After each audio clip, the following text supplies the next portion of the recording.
Buenas tardes. Hoy continuamos con nuestros estudios de Dios el Padre.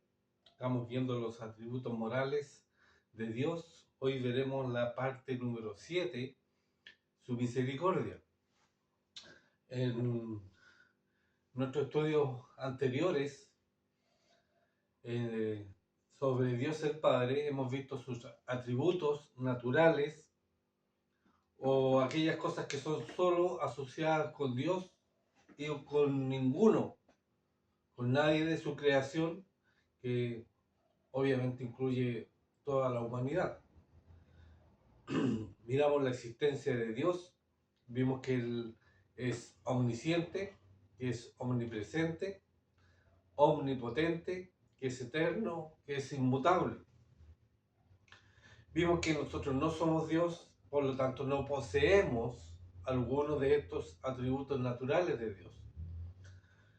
Y luego hemos estado viendo los atributos morales de Dios.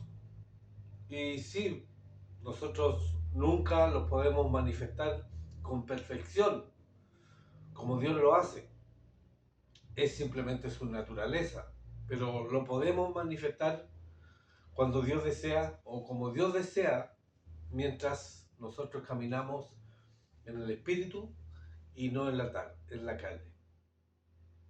Vamos ahora, Señor, te damos gracias en esta tarde por poder seguir estudiando de tu palabra, de estos fundamentos, Señor, que nos sirven, Señor, para ir creciendo en nuestro caminar cristiano, para fortalecer, Señor, nuestras convicciones. Te pedimos, Señor, que nos sigas guiando en todo. En el nombre de Jesús. Amén. Pablo, en el libro de Gálatas, compara lo que las obras de la carne son, al igual que el fruto del Espíritu Santo. Él nos dice, en Gálatas capítulo 5, versos 16 al 25, nos dice, digo pues, andad en el Espíritu y no satisfagáis los deseos de la carne, porque el deseo de la carne es contra el Espíritu y el del Espíritu es contra la carne. Y estos se oponen entre sí para que no hagáis lo que quisierais. Pero si sois guiados por el Espíritu, no estáis bajo la ley.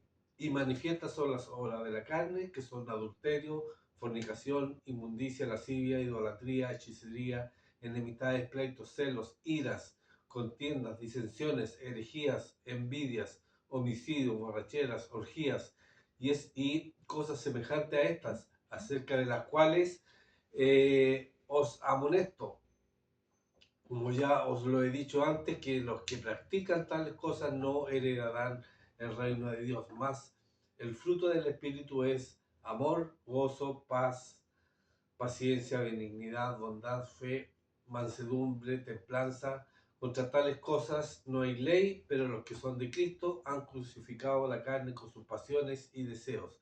Si vivimos por el Espíritu, andemos también por el Espíritu.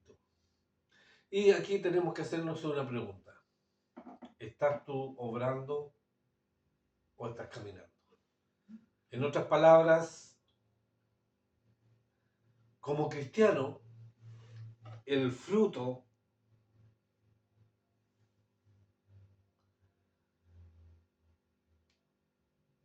eh, el fruto del Espíritu debiera fluir desde tu vida mientras caminas en fe.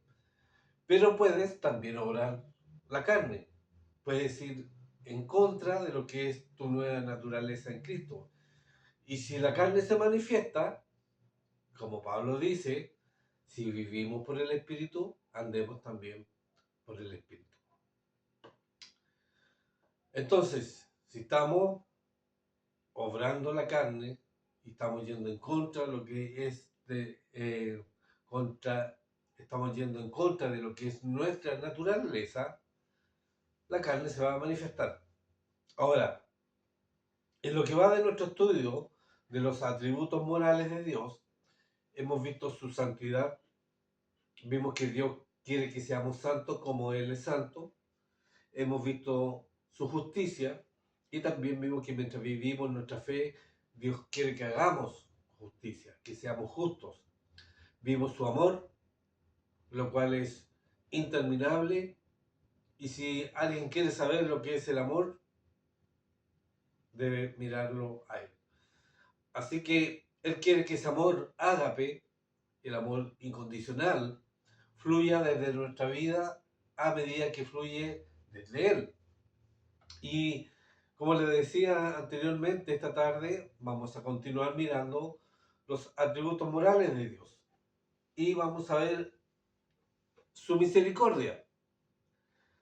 La misericordia es, valga la redundancia, es otro atributo de Dios. Ahora, cuando pienso acerca de esta palabra misericordia, lo que yo veo en ella es que significa que nosotros no obtenemos lo que merecemos. Ahora, yo entiendo de pronto que muchas personas piensan que ellas son merecedoras de muchas cosas, pero en la economía de Dios merecemos la muerte. Y debido a la gran misericordia de Dios que Él nos da, que Él nos otorga, recibimos vida. Ahora, la misericordia y la bondad no son la misma cosa. En la bondad demanda el ejercicio de justicia, mientras que en la misericordia pide que la justicia sea descartada, o sea, que no se aplique de alguna forma la justicia. Y podemos pensar de esto de la siguiente manera. La justicia trata a cada individuo igual, según sus acciones o lo que él haya hecho. Pero la misericordia trata al pecador muy diferente de lo que él merece ser tratado. Así que para que la misericordia sea ejercitada, debe haber culpabilidad, porque sin culpabilidad, sin pecado, no podría haber misericordia. Y como la Biblia nos dice, todo lo ha hecho pecado y caído pequeño de la gloria de Dios. O sea, todos son pecadores, todos han caído de la gloria de Dios, se han apartado de la gloria de Dios. No hay ninguno justo, ni uno. Así que todos nosotros cabemos dentro de esta condición de pecadores y recibir la pena por nuestro pecado, que es la muerte, porque eso es lo que se merece debido a nuestro pecado. Ahora, ¿qué quiero decir con esto? Quiero leer lo que dice A.W. Tozer en uno de sus libros, El conocimiento del santo. Él dice, cuando nosotros, los hijos de la sombra, alcancemos por fin nuestro hogar en la luz por medio de la sangre del pacto eterno, tendremos 1000 cuerdas en nuestra arpa, pero muy bien pudiera suceder que la más dulce de todas fuera la afinada para que suene de la manera más perfecta en honor de la misericordia de Dios. ¿Con qué derecho estaremos allí? ¿Acaso no tomamos parte con nuestros pecados en esa impía rebelión que trató de destronar por la fuerza al glorioso Rey de la creación? ¿Y acaso también no caminamos en el pasado según los caminos de este mundo, según el príncipe maligno del poder del aire, el espíritu que ahora obra en los hijos de desobediencia? ¿No vivimos todos en los apetitos de nuestra carne? ¿No éramos por naturaleza hijos de ira igual que los demás? Con todo, nosotros que éramos en un tiempo enemigos y alejados de Él en nuestra mente, debido a las obras de maldad, veremos entonces a Dios cara a cara y llevaremos su nombre en nuestra frente. Lo que nos ganamos, la destrucción, disfrutaremos de la comunión. Los que merecemos los dolores del infierno, conoceremos la bienaventuranza del cielo. Todo gracias a la tierna misericordia de Dios, por la que nos ha visitado la aurora de lo alto. Entonces, cuando tú realmente piensas acerca de todo esto, todos estamos condenados a la separación eterna de Dios. Pero la misericordia de Dios es tan grande que hace que al miserable, como nos dice el Salmo 86, verso 5, porque tú, Señor, eres bueno y perdonador y grande en misericordia para con todos los que te invocan.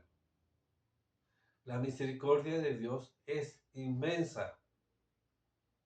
¿Y qué hace grande, finalmente, al miserable delante de Dios? Salmo 51, verso 1 y 2 dice: Ten piedad de mí, oh Dios, conforme a tu misericordia, conforme a la multitud de tus piedades, borra mis rebeliones, lávame más y más de mi maldad y límpiame de mi pecado. Ahora, aquí está el problema. Si Dios solo perdona nuestros pecados, entonces Él no es un Dios justo, Él no es un Dios bueno, Él no es un Dios santo. Por lo tanto, ¿cómo puede Dios extender misericordia al hombre caído, no dando al hombre lo que él merece, que es la muerte o la separación eterna de Dios? Y vamos a ver algunas escrituras y luego vamos a hacer algunos detalles sobre ellas.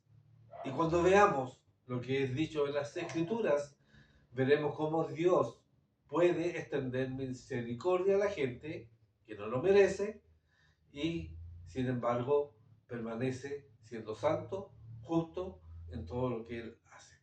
Hebreos capítulo 2, verso 17 dice: por lo cual debía ser en todo semejante a sus hermanos, para venir a ser misericordioso y fiel sumo sacerdote en lo que a Dios se refiere, para expiar los pecados del pueblo. Primera de Juan capítulo 2, verso 2 dice: y Él es la propiciación por nuestros pecados, no solamente por los nuestros, sino también por los de todo el mundo. Primera de Juan 4, 10: en esto consiste el amor, no en que nosotros hayamos amado a Dios, sino en que Él nos amó a nosotros y envió a su Hijo en propiciación por nuestros pecados. Romanos capítulo 3, versos 21 al 26 dice: pero ahora, aparte de la ley, se ha manifestado la justicia de Dios, testificada por la ley y por los profetas, la justicia de Dios por medio de la fe en Jesucristo, para todos los que creen en Él, porque no hay diferencia, por cuanto todos pecaron y están destituidos de la gloria de Dios, siendo justificados gratuitamente por su gracia mediante la redención que es en Cristo Jesús, a quien Dios puso como propiciación por medio de la fe en su sangre, para manifestar su justicia a causa de haber pasado por alto en su paciencia los pecados pasados, con la mira de manifestar en este tiempo su justicia, a fin de que Él sea el justo y el que justifica, el que es de la fe de Jesús. El enfoque aquí es la siguiente palabra: propiciación. Y lo que significa para nosotros. Esta palabra, desde una perspectiva simplemente humana, habla de apaciguar a alguien que está enojado y que se lleva a cabo ese apaciguamiento. Muchas veces con un regalo. O sea, además de eso, de apaciguar el enojo, da un regalo. Pero eso no es lo que esta palabra está hablando desde una perspectiva bíblica. Esta palabra, desde una perspectiva bíblica, significa la satisfacción de las leyes santas de Dios. Y habla de sus justas demandas que sean satisfechas. Sus demandas justas, ellas fueron satisfechas. Y de ese modo, debido a que Dios libremente puede perdonar a aquellos que vienen a Él a través de Cristo, Él puede extender su misericordia a ellos y todavía ser santo y justo. Miren, hay algunos versículos que ya leímos. Hebreos 2:17 nos ha dicho que Jesús es nuestro sumo sacerdote. ¿Y qué es lo que hace el sumo sacerdote? Él hace intercesión por las personas ante Dios. Él, en cierto sentido, las lleva hacia Dios, las atrae hacia Dios. En 1 Juan capítulo 2, verso 2, Juan nos dice que Jesús fue la propiciación por nuestros pecados. Y no solamente los nuestros, sino por los pecados del mundo entero. Ahora, déjenme darles una ilustración y luego seguiré mostrando cómo algunos han tomado estos versículos de 1 de Juan a una conclusión equivocada. En los archivos de los Estados Unidos, la Corte Suprema tiene un registro de George Wilson, un hombre sentenciado a morir a la horca por un crimen que él había cometido. Su caso llegó al presidente de la República de ese tiempo, que le concedió a Wilson una amnistía, un indulto. Pero para la asombro de todos, Wilson rompió el indulto y lo tiró al suelo donde estaba en su celda en la prisión. El argumento legal que surge tiene que ver con la validez de un perdón que fue rehusado o rechazado. Y la pregunta surge acerca de que si George Wilson, debiera ser liberado o ahorcado, porque se le concedió el indulto. Después de la deliberación, la Corte Suprema decretó lo siguiente: un perdón es una escritura cuyo valor depende sobre la aceptación de parte del individuo a quien es destinada ese perdón. Se decretó por el tribunal que George Wilson fuera ahorcado hasta la muerte, no debido a que un perdón no fuera ofrecido, sino porque no fue aceptado. Y este es un cuadro perfecto del pecador que oye el Evangelio de Jesucristo, sabe que Dios ha escrito un perdón para él, pero lo rechaza y de esta manera pierde su derecho al perdón. Si alguien está sin el Salvador hoy, si no ha reconocido a Jesús como Señor y Salvador, es porque elige aquello. Su decisión al rechazar a Jesucristo automáticamente invalida su absolución y la sentencia al lago de fuego. Entonces, hay algunos que tienen problemas con esta ilustración porque Juan nos dice que Jesús fue la propiciación por los pecados del mundo entero. Y ellos dicen que si los seres humanos rechazan el perdón que Jesús compró para ellos por su muerte en la cruz, ellos no irán al infierno. Dicen que el apóstol categóricamente manifiesta que Jesús es la propiciación por los pecados del mundo entero. O sea que Él es aquello, no que Él puede ser aquello, o potencialmente es, sino Él simplemente es la propiciación. Y ya que Cristo eficazmente murió por los pecados del mundo entero, nadie se va al infierno por sus pecados. Ellos se van al infierno porque no tienen vida eterna. Entonces cuando cantamos Jesús pagó por todo, cuando decimos que Jesús pagó por todo, nosotros queremos decir eso. Dios no exige de ningún hombre la pena judicial que Jesús pagó en la cruz. Entonces es lamentable, pero esto está totalmente equivocado con respecto a lo que es la propiciación. Porque si Jesús pagó totalmente la pena de todos nuestros pecados, pero hay mucho más que eso. Pues sí, Jesús pagó todo por nuestros pecados, pero no es simplemente eso. En primer lugar, Jesús dijo en Juan capítulo 8, verso 24, por eso os dije que moriréis en vuestros pecados, porque si no creéis que yo soy, en vuestros pecados moriréis. En otras palabras, si tú rechazas a Jesús, que es Dios, rechazas a Jesús como el Mesías, entonces tú morirás en tus pecados. O sea, si tú no crees que Jesús es Dios, vas a morir en tus pecados. Si tú no te apropias del regalo de Cristo para tu vida, tú vas a pagar la pena de tus pecados. O sea, no porque Jesús murió en la cruz por todos, son salvos. Y las escrituras son claras aquí. Ahora, sí, el regalo está, pero si tú no lo quieres tomar, tú vas a ser lanzado al lago de fuego, donde hay un lloro y rechinar de dientes, donde el gusano no muere ni el fuego es apagado. Y nuevamente, las escrituras son claras. Él pagó totalmente la pena por nuestros pecados, pero tú debes apropiarte de eso en tu vida por medio de la fe en Cristo. Jesús, por su muerte, se convirtió en el sacrificio sustituto por nosotros.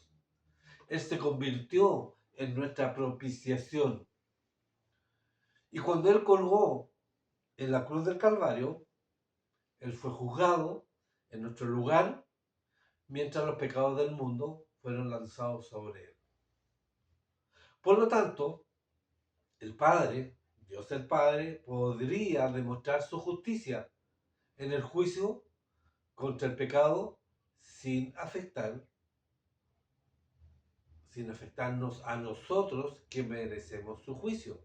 O sea, Él puede extender su misericordia a nosotros y aún así seguir siendo santo y justo.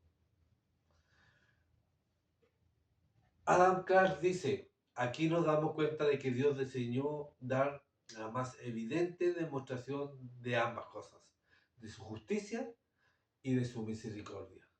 De su justicia en requerir un sacrificio y absolutamente rehusarse a dar salvación a un mundo perdido de cualquier otra manera. O sea, tiene que haber un sacrificio. Y de su misericordia en proveer el sacrificio que su justicia requería. Entonces Dios dijo que el único lugar donde Él se reuniría con el hombre era en el asiento de misericordia.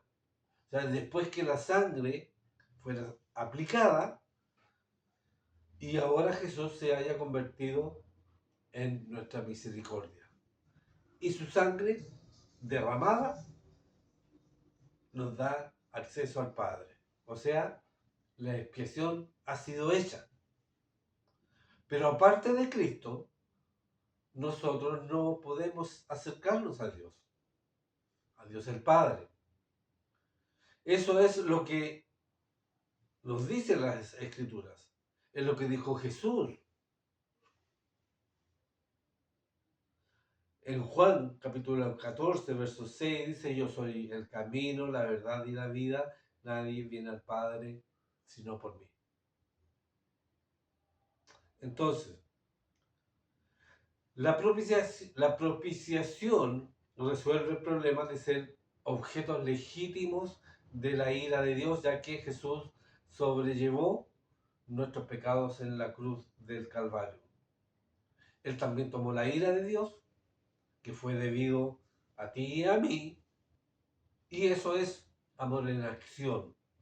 Esa es su misericordia, extendida a nosotros sin comprometer lo que Dios es, un Dios justo.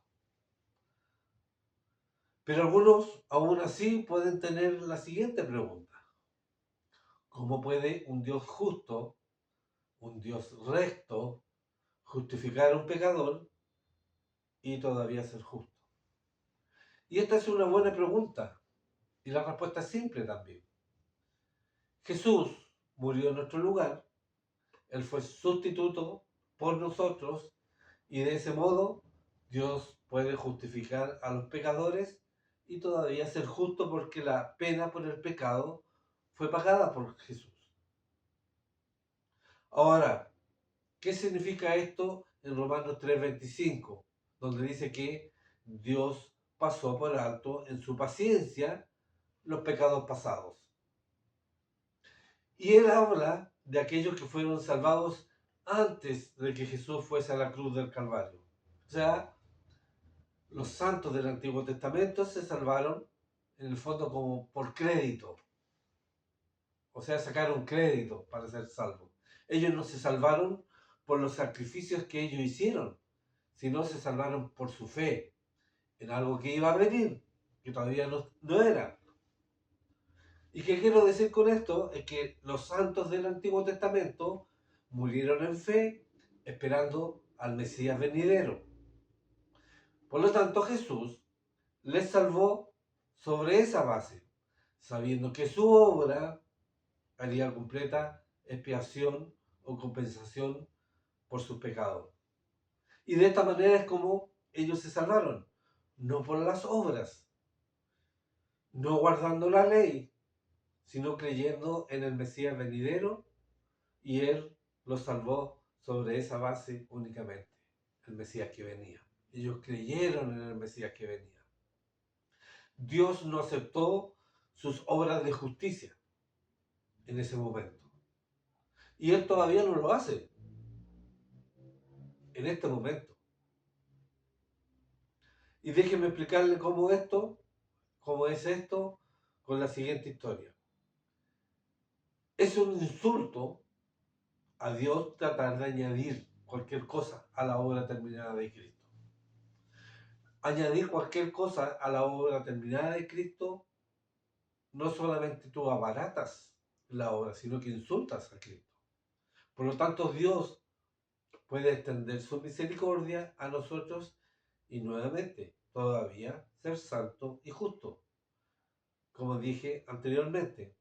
Por lo tanto, la palabra propiciación, que es la palabra griega hilasterión, es usada en la Septuaginta para el asiento de misericordia, que era la tapa que cubría el arca del pacto, donde la ley de Dios fue guardada. El arca del pacto tenía una tapa, esa tapita se llamaba el asiento de misericordia. Y en el día de Yom Kippur, en el día de expiación, el sumo sacerdote entraba en el lugar santísimo, rociaba la sangre de un macho cabrío sobre el propiciatorio, sobre el asiento de misericordia, y rociaba, como les dije, la sangre de un macho cabrío sobre este propiciatorio para expiar los pecados del pueblo. En Levítico capítulo 16, versos 15 y 16 dice: después degollará el macho cabrío en expiación por el pecado del pueblo, y llevará la sangre detrás del velo adentro, y hará de la sangre como hizo con la sangre del becerro, y la esparcirá sobre el propiciatorio y delante del propiciatorio. Así purificará el santuario a causa de las impurezas de los hijos de Israel, de sus rebeliones y de todos sus pecados. De la misma manera hará también al tabernáculo de reunión, el cual reside entre ellos en medio de sus impurezas. Ahora, recuerden que durante esta fiesta había dos cabras. El que, según nos dice la escritura, fue sacrificado y su sangre era rociado sobre el propiciatorio, y el segundo era conservado vivo.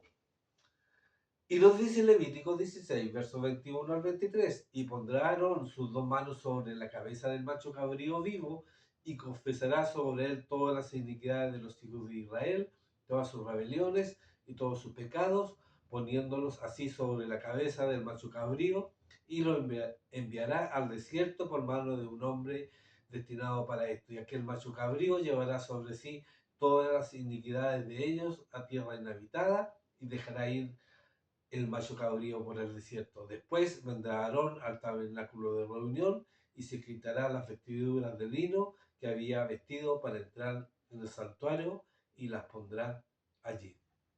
Entonces el sumo sacerdote colocaba su mano en la cabeza de este macho cabrío, y los pecados del pueblo eran confesados sobre este macho cabrío, y luego era soltado en el desierto para que nunca más fuera visto, cosa que se perdiera ahí. Salmo 103, 12 dice: cuanto está lejos el oriente del occidente, hizo alejar de nosotros nuestras rebeliones. Ahora, aquí es donde tenemos el problema. Aquellos sacrificios del Antiguo Testamento nunca podrían quitar sus pecados. Lo que hacían era que los cubría por un tiempo. Y de hecho, ellos nunca tuvieron la intención de quitar los pecados para siempre. Me estoy refiriendo a los sacrificios del Antiguo Testamento. Nunca tuvieron la intención de que estuvieran tan lejos como el oriente está del occidente. Ellos apuntaban al pueblo hacia el Mesías, hacia Jesucristo. Y este fue un cuadro de lo que Jesús en el fondo venía a ser.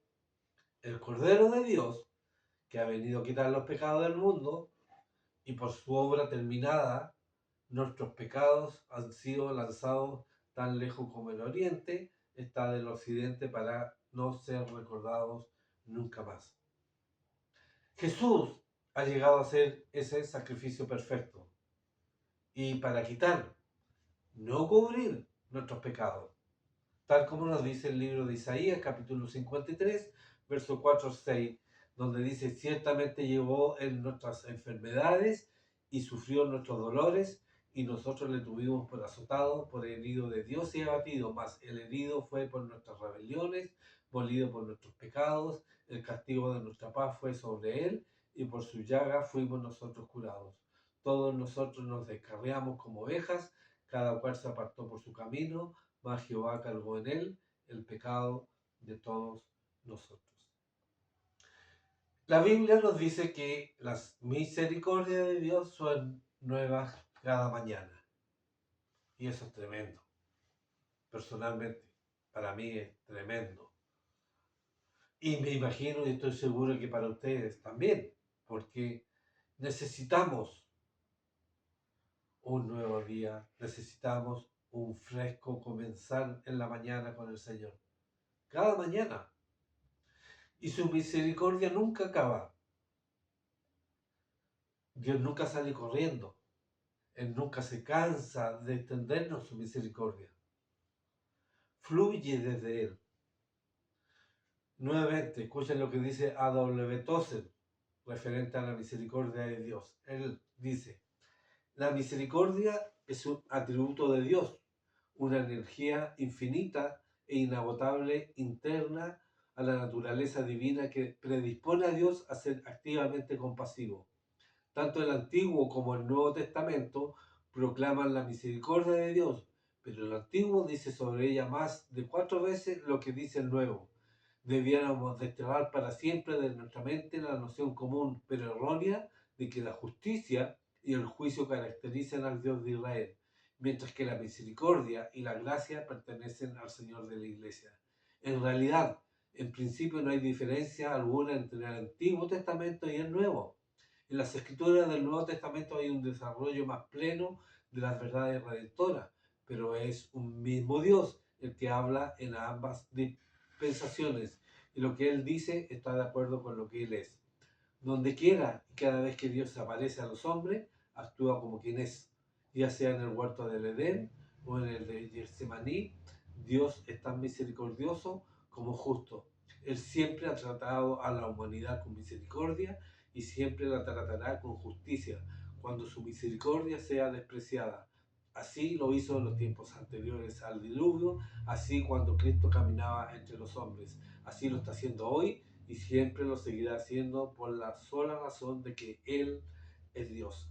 Si pudiésemos recordar que la misericordia divina no es un estado temporal de humor en Dios, sino un atributo de su ser eterno, nunca temeríamos que un día dejase de existir. La misericordia nunca comenzó a ser, sino que era desde el principio, desde la eternidad.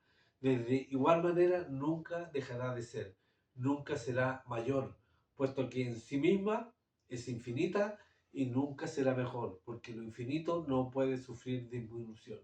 Nada de cuanto ha ocurrido u ocurrirá en el cielo, en la tierra o en el infierno podrá cambiar las tiernas misericordias de nuestro Dios. Su misericordia permanece para siempre, como una inmensidad sobrecogedora y sin límites de piedad y compasión divinas, así como el juicio es la bondad, así como el juicio es la justicia de Dios al confrontar la iniquidad moral. De igual manera, la misericordia de Dios su bondad al confrontar el sufrimiento y la culpa de los humanos. Si no hubiese culpa alguna en el mundo, ni dolor ni lágrimas, Dios seguiría siendo aún infinitamente misericordioso, pero es probable que su misericordia se hubiese quedado escondida en su corazón, desconocida del universo creado. Ninguna voz se hubiera alzado para celebrar la misericordia de la cual nadie habría sentido necesidad. Sin la angustia y el pecado de los humanos, los que han hecho salir a la luz la misericordia divina. Podemos estar suplicando misericordia durante toda una vida de incredulidad y al final de nuestros días no estaremos aún más que tristemente esperanzados de recibirle en algún lugar y en algún momento. Esto sería como morimos de hambre afuera de una sala de banquete a la que hemos sido cálidamente invitados. O podemos, si queremos, aferrarnos por fe a la misericordia de Dios, entrar al salón y sentarnos juntos con las almas osadas y ávidas que no permiten que la timidez y la incredulidad lo alejen del festín de ricos manjares preparados para ellos. Isaías 55, verso 7 dice: deje el impío su caminar y el hombre inicuo sus pensamientos y vuélvase a Jehová, el cual tendrá de él misericordia, y al Dios nuestro, el cual será amplio en perdonar. Entonces, que en realidad nunca olvidemos la misericordia de Dios que Él ha extendido a aquellos que vienen por Él. La misericordia de Dios son nuevas cada día. Oremos. Señor, te damos gracias nuevamente en esta tarde por tu palabra. Te damos gracias por darnos de tu misericordia, Señor, por no recibir lo que merecemos, Dios. Gracias por perdonarnos, por limpiarnos, por recibir todas estas bendiciones de tu parte. Te damos gracias por este día. Te pedimos tu bendición. En el nombre de Jesús. Amén. Señor les bendiga. Nos vemos este domingo a las 7:30 de la tarde. Perdón, este domingo a las 11 de la mañana. Lleguen temprano, por favor. Y nos vemos el domingo a las 11. Señor les bendiga.